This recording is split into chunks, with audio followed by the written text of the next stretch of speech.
A mother and her son are driving down the highway. Suddenly the windshield ahead shatters violently. Then out of nowhere a plane comes crashing down from the sky.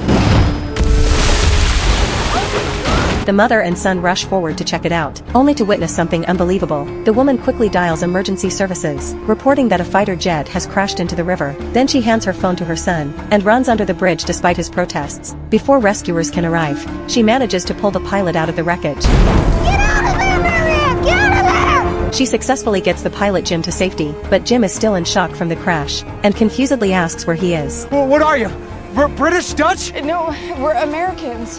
The heck are you doing in Burma? This isn't Burma. It's so hot. But Jim doesn't believe her at all, because just seconds ago he was still in the middle of a dogfight. How could he suddenly end up here? But when he glances around his surroundings, he's completely stunned. A building in the distance with Dayton on it makes him realize he's somehow back in his hometown. Soon after, the mother and son are called in by the police, but Jim's behavior is way too bizarre, so they have no choice but to treat him as mentally unstable for now. But the young boy chooses to believe Jim. Soon after, the people outside notice Jim is awake. Jim quickly asks the boy to go to the police station and find a man named Simon to tell him everything that happened here. Wanting to help Jim, the boy goes to the station with his mom to find Simon, but a cop with 30 years on the force tells them there's never been anyone by that name at the station. Thankfully, before they leave, the boy spots an old photo in the display window and sees Jim right there in the picture, so he secretly takes the photo with him, hoping to convince his mom too that Jim really did travel here from 1941. Meanwhile, dozens of armored vehicles arrive at the crash site and completely seal off a 16-kilometer radius. Agents from the Security Bureau scan the temporal rift in the sky with their equipment and announce that only 7 hours remain.